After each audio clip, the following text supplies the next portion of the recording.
أولين أيام دلو دواء فاي ولا أفقر ولا أفكر في الإنبياء سني على الدنيا بروح يسمى دواء نتنتهو دواء سني فاي وقر ونفيتي نقول يجوا فاي ولا فاي فاي سيجي رفيتي أنا وين أيام دلو يجوا سموتي جهاز تيجامن تنا أكان قرتي وام بروتي ست هاسوا جرو ستين فكاتي دعومتي هاسوا كيه دعوان هاسوا جرو في خنازي فولا درو أقرتن أنا متى أقول مال قافتايس مالي في بانترين ما خي سباسيك أكمان فيني نسخة فوله بك شاوراتيس جيسه رفيسال لي أكسمه بك تلفتو جيسه تلشيفي فتل راي بيتل راجي جيرو بعد وخانو مسافك أبو تجيره أكستي منو من ساخي ستي ولينتينيا كانت يادو ولد برفتشو جرا الحمد لله أكسمه فايو لي دواي نتقول أنا سنين جاور تفتو تخيني دواي تيس بربرين أبو مرابي وبتلال hanga inni isaayadi kana mee asoosaa kana keessa laala nama isaayadu khayee bifa saniitti dhufe nama yaaduun yeroo takka nama yaaduun tontuun nama yaadaan harka fuune kabajamtootaa fi hordoftoota keenya arra kunoo raajuu birattiin harkama jira jirtaniin isiniin jaa isinilleen nagaa qabdan fayyaa keessanii baga jiraattan dachaane raajuu wajjin deebi'ee. Assalamu alaikum warahmatullahi wabarakatuh. Jira jirtu hordoftoota fi kabajamtoota maatii chaanala keenyaa hundi keessanii Buku jettanitti egaa salamtaan teenyatti onni irraa buqqaati sinaa geessin jechaadha egaa jalqaba irratti dhiifama irraa taa'aadha waan hin beekne keessaan seene gammanumaanuu ammaan tanaan takka takkaan waan gartee duraan dalagamaa ture harkaa jira malee tana dura anis haala biroo keessaan ture saniifuu ammaan tana micciriis waan jechuudha deemu naaf hin galle. Saniifuu haruma isaatti isin dabarsa. Kabajamtoota fi hordoftoota keenya akkuma jee raajuu kana yeroo hedduu hordoftoonni keeyyalleen barbaadii aboo cinaa dhaabbadhu deemii gurbaa kana hubadhu maaliif akkanatti lafa laaltaa ati eeganegee taate nagummaa kee raajuu kanaa fi faayoo san cinaa dhaabbadhuuti akkasitti nagummaa kee mirkaneessii jechaa turan yeroo hedduullee si barbaaduu ture. dhufeetillee si laaluu turee si bas gaammas namni haa mujriman na beeku turee mas garuu duraan dursees baga rabbi si baaseen siin jaa Anden baga gammaddanni siin jechuudha. Baga rabbi si baraare balaa san hunda duraayee maaliif balaan tun balaadha balaan tun yeroo takka argamti gurbaan balaadha magaalaa laaqee jira.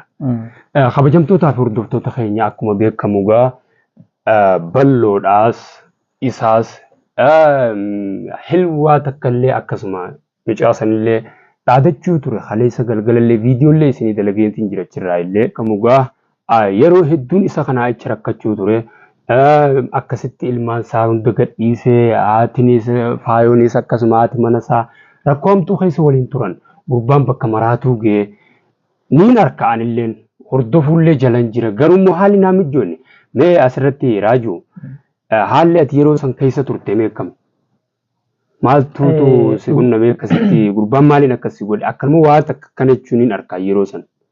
Dhugumatti jalqabarra ani imma haasa'uu illee hin barbaanne. Waan nan keessa ture hedduu takka waan nama ajaa'ibsiisaati. Garuu ammoo haala kanaan irratti yeessis yaadeen turre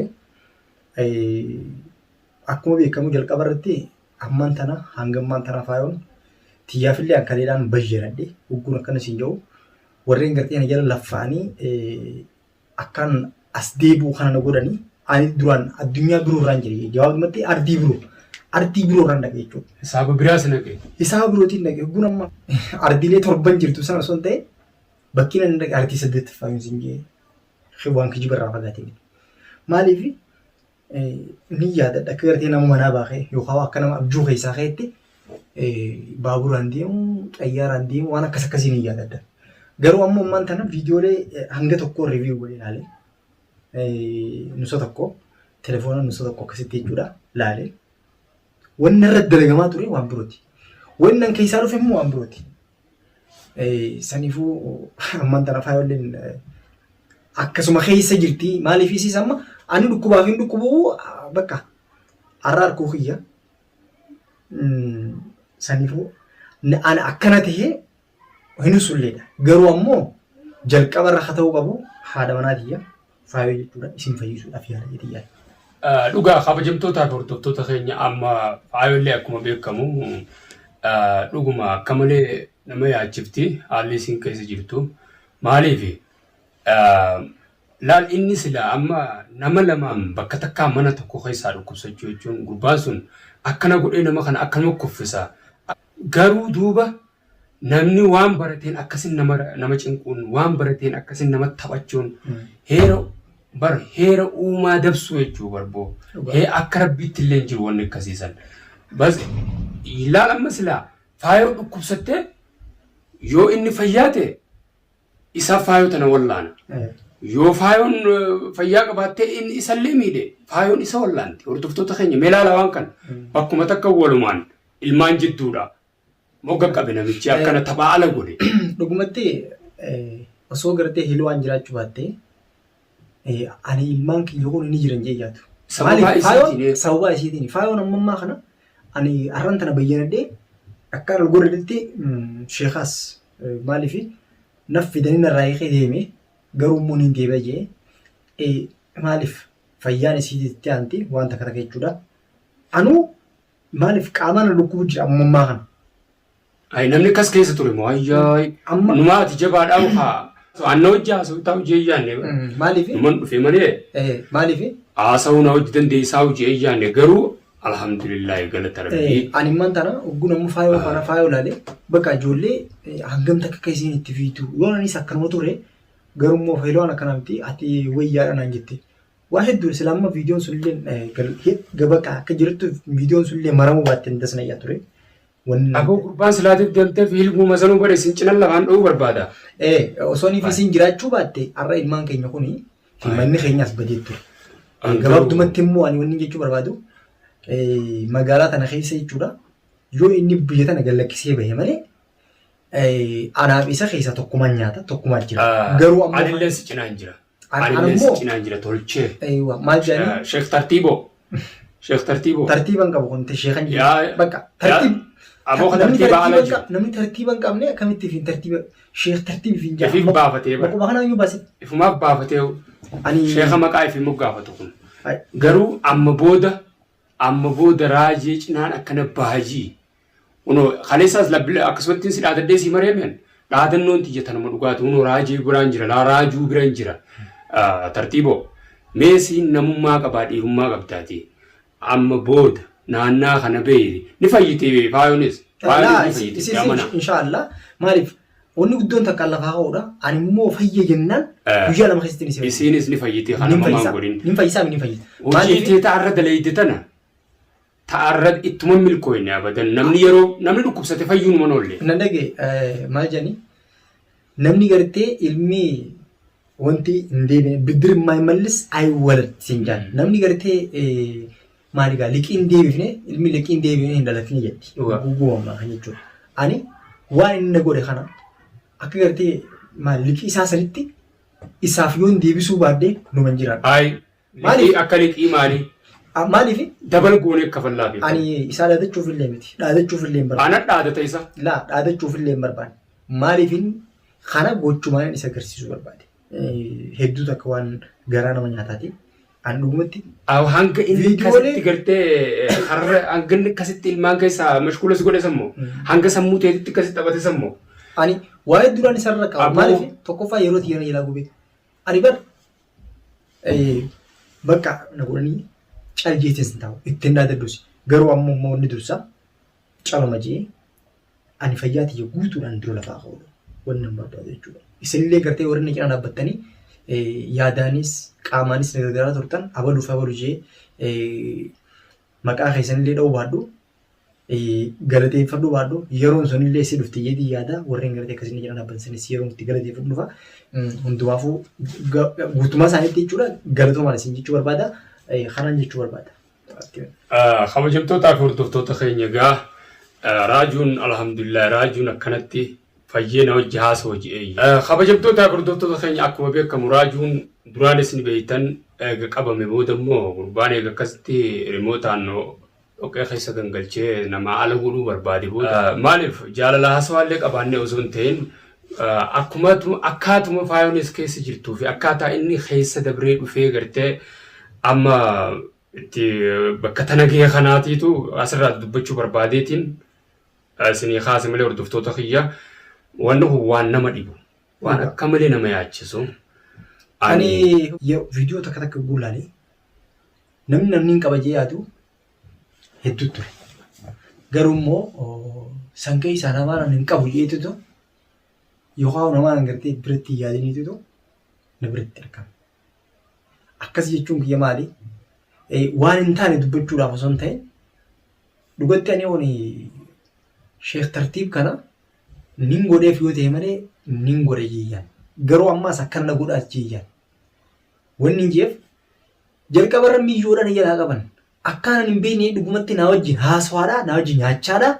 Nama gartee harka gartee hojii nyaate osoo makiinaatti iyyaan bakka takka waliin dheenee deebinu walitti dubbanne jechuudha.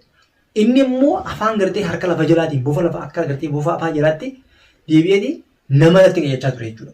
Geeshii ajaa'ibaa qaba yookaan waraana ajaa'ibaa qaba jechuudha. Isa dhaaduu fi miti kana. Maal godhe hilwa na jalaa qaban. Ani immoo gaafsanii xiqqishoon buufannaan takka hubunii fi saniifuu naafayaan xiqqishoo sababii walirra wal dhabneetti wal dhabuu miti wal diddeeffanneetti ani bas mana birootiin garaa ture. Gabaaduma jechuudha. Sababa sanirraa ka'eeti anan firata. Faayoo bira dhufee fira ta'an. Hiluu ammoo wanni itti dubbatu waan birooti. Nama na qayyati jechuudha. Namni suni akka miyyoo san qabu yookaan akka gartee miyyoon hiluwaan tuni qabamteetti qabeeti san booda eenyu qabu barbaade isii golii naqachuudhaaf faayoo golii naqachuudhaaf hiluu qabe. Gartee ani immoo barbaade isaaniitiin dhaqee jechuudha. Hogguun baasee as deebi'u dawaanaa si fidaa maal achitti immoo wayitti kunuunsi jechuudha. Maniidhaa kana istee hiluu attiisi hiluwaa qabee harkaa baafnaan faayoodhaan dalme nama tokko isa kanaaf isuma kanaaf erge nama tokko jechuudha isuma keessaa faayoo fakkaatu faayoo gargaariyyeetini bakka hiluwaan itti hidhaa jirtu siin tokkomaa jiin jechuudha. Garuma isaa tana keessaa. Garuma isaa tana keessaa faayoo ammoo beektu jechuun yehuwwaa yookaan maali nama tokko gortee nama hayyee yookaan hayaa guddisu nama maali nama hundaatti uffata. Deebiseetii fuudhee ichi geessanii ati deemiiti isiin haamseen jechuudha. Achi keessatti isii sirriitti godhe jecha kan inni dubbachuun fedhu kan isii. Sababa sanitti ammaan tana anumaan isirraa inni hiikaa faayoo inni hiikaa humnaan jee.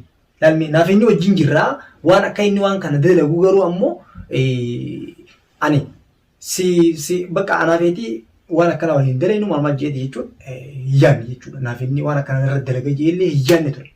Garuu ammoo waan akkana irra yaade gaariidha. Nama hamtuufis gaariifis arkuunis waan bareedduudha. Haalaan jechuu barbaade. Harka gartee harka afaan nama kaayee haciin sayyoon jee jecha dhugaarraa fakkaatu jechuudha. Okay, mee kabajamtootaaf hordoftoota keenya mee jecha raajuun kun jiru kana ilaala nama gaddisiisu. Mee eessaa akkam waliin turanii akkam inni isaa yaaduu ture eessaan ka'eeti kanaafuu raajuun bifa isa maraachuu saniin galata galfame tolchite Abu Tartiib garuu immoo amma booda. Tana booda ani jechuun nallee maraachuu miti.